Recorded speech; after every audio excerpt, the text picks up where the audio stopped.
शायद इसके काबिल मैं नहीं था।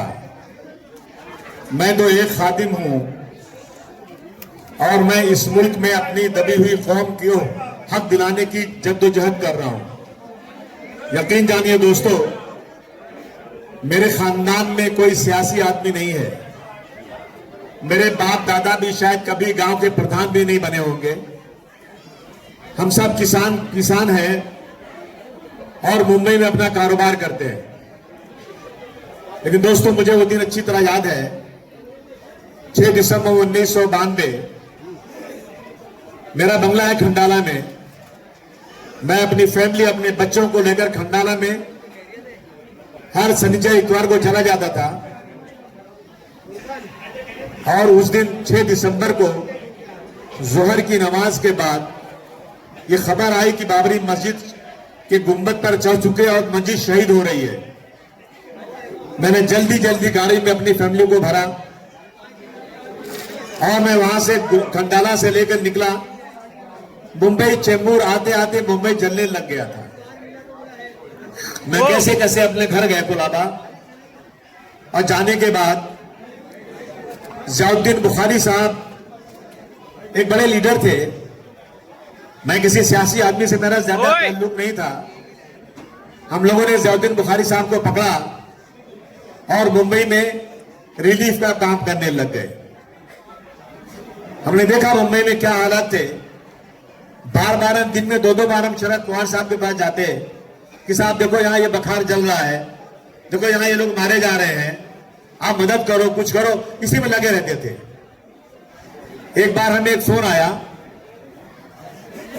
कि साइन के प्रतीक्षा नगर में 1500 लोग बैठे हैं और लोग बीच से एक एक आदमी को, जैसे कोई जानवर बैठा हो, शेर आता हो, एक को उठाकर खा जाता हो, चला जाता हो, फिर आके एक उठा के मार देता हो। ये हालात थे। पुलिस वालों ने कहा हम संभाल नहीं पा रहे हैं, आप लोग रिलीफ का काम कर रहे हैं, आप आइए, इनको बचाइए। हमने 10 गाड़ियां भेजी वहां पर, एक आदमी को लेकर के। नहीं, एक गाड़ी पहले भेजी हमने, और कुछ घंटे के बाद उस आदमी का फोन आता है कि आसिम भाई, गाड़ी के ड्राइवर मार दिया गया, गाड़ी जला दी गई, मैं किसी तरह से बचकर उस भीड़ में पहुंच चुका हूं जहां लोग बैठे हुए हैं। बहुत परेशान हुए हम लोग। हमने 10 गाड़ी मिलिट्री की लिया, 10 गाड़ी पुलिस की लिया, पुलिस स्टेशन गए और अब वहां पहुंचे। यकीन जानिए, ऐसा लगता था कि आज क़यामत आ गई है।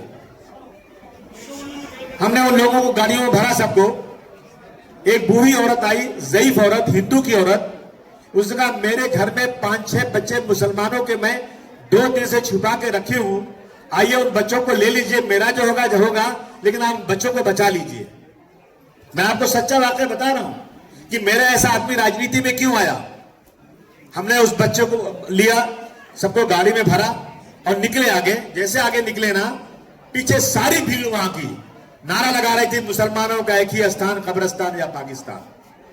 हमारी गाड़ी के सामने लाकर आग लगा दिया उन्होंने। हमारी गाड़ी आगे बढ़ नहीं सकती। मैं कसम खाता हूं, हमने कहा कि आज हमारी जिंदगी का आखिरी दिन है। मैंने मिलिट्री वाले से कहा जो मेरी गाड़ी में बैठा था, बुखारी साहब चित गिर गए, गाड़ी के फर्श पर लेट गए। मैंने कहा मार इसको, पत्थर मार रहा है, सबके सर फट रहे हैं। मिलिट्री वाला कहता है हम मार नहीं सकते गोली, हमें आपको बचा के ले जाना है जिंदा, लेकिन हमको गोली चलाने का हुक्म नहीं है। मुझे लगता था कि अबू आसिम तेरी जिंदगी का आखिरी दिन है आज। हमने सबको बचा के लाया। वो दिन था। थोड़े दिनों के बाद बम ब्लास्ट हो गया। बम ब्लास्ट से मेरा नाम आ गया। मेरे स्टाफ को बुलाया गया। मैंने कहा नहीं, मेरे आदमी 10-15 हजार 20 साल में नौकरी करते हैं, उसको कोई पकड़ना नहीं। मैं सऊदी अरब में था, बिजनेस ट्रिप पे गया हुआ था। मैं आऊंगा मुंबई में, बताऊंगा आपको। मैं प्रोफेसर जावेद खान साहब को लेकर गया कमिश्नर के पास। मैं आपको अपनी दास्तान बता दूं आज। और मैंने अपनी बेगुनाही के सारे सबूत दिए। क्या तुमने सबको ट्रेनिंग के लिए पाकिस्तान भेजा, दाऊद इब्राहिम और टाइगर मेमन के तुम मेन आदमी हो। मैंने कहा मैंने टिकट जो बुक किया है ना, पैसे लिए हैं, ये है। तो जावेद खान साहब ने कहा कि आप जाइए। मेरी बीवी ने कहा खाना खा के जाओ। मैंने कहा आगे खाना खाता हूं। मुझे बिठाया, जावेद साहब चले गए। तो 1 घंटे के बाद मेरे हाथों में हथकड़ी डाल के मुझे जेल में डाल दिया। मैंने कहा कि मैंने अपनी बेगुनाही के सारे सबूत दिए हैं। जज को दूसरे दिन बोला, एमएन सिंह उसकी इंक्वायरी कर रहे थे, उन्होंने एक पुलिस वाले को भेजा और उसने कोर्ट में कहा आकर के इन्होंने कोई चीज हमको नहीं दिया। मेरे पैरों पर ये से जमीन निकल लगी कि दुनिया में ऐसा भी होता है। और मैं 1 साल जेल में रहा, 1 साल 10 दिन 15 दिन। और हम सोने के चम्मच में खाते थे, मर्सिडीज गाड़ी में घूमते थे, बंगले में रहते थे, बहुत ऐश की जिंदगी गुजारते थे। लेकिन हमने देखा जेल के अंदर किस तरह मुसलमानों को तकलीफ दी जा रही है। हमने उसके पहले बुखारी साहब से कहा था कि माहिम पुलिस स्टेशन में लड़कियों को नंगा करके रेप किया जा रहा है। बुखारी साहब चलिए आप शायद दुआ साहब के पास। कहा नहीं अबू आसिम, बहुत बुरा हो गया, मुंबई में किसी की हिम्मत नहीं जाने की। एक हिंदू आदमी था, उसको पुलिस ने बुलाया पुलिस स्टेशन माहिम में और कहा कि तू बता टाइगर मेमन कहां गया। उसने कहा मुझे नहीं मालूम। उसने पर्दा हटाया, कहा देख इन औरतों के साथ हम क्या कर रहे हैं, कल तेरी बीवी के साथ भी हम यही करेंगे, कल बता देना।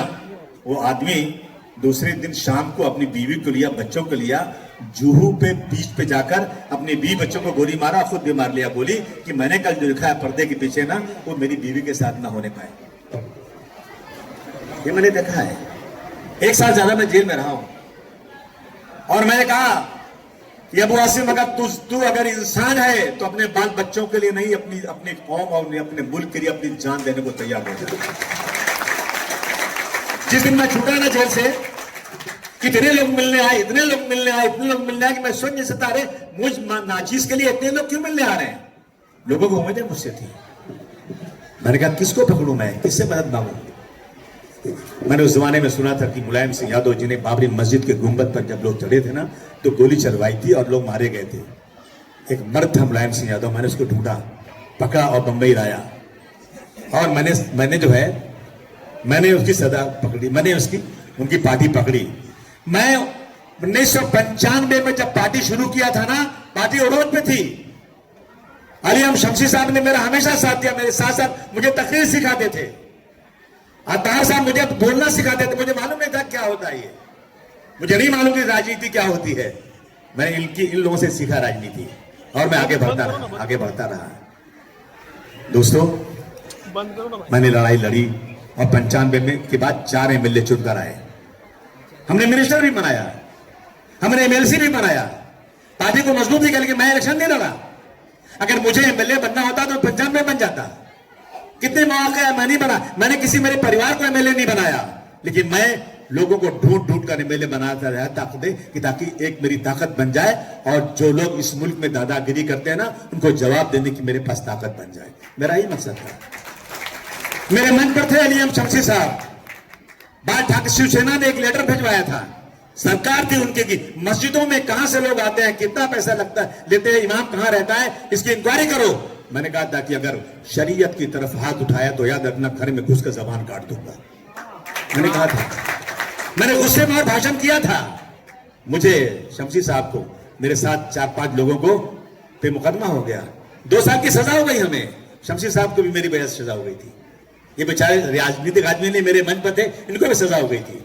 लेकिन मैंने 2 साल की सजा के बाद भी मैंने लड़ाई लड़ी, अल्हम्दुलिल्लाह मैं कोर्ट से बरी हो गया और मुकदमा खत्म हो गया। मैं आपके सामने बात करने के काबिल हूं, वरना शमसी साहब को मेरे वजह से हो गया था। दोस्तों बताइए आप मुझे, इस मुल्क में क्या हो रहा है। 1947 में जब यह मुल्क आजाद हुआ और अंग्रेजों ने इस मुल्क को बांट दिया, तो मोहम्मद अली जिन्ना साहब की आवाज पर यहाँ का मुसलमान अपने सरो सामान की गठरियां बनाकर पाकिस्तान की तरफ रवां दवा था, जा रहा था पाकिस्तान।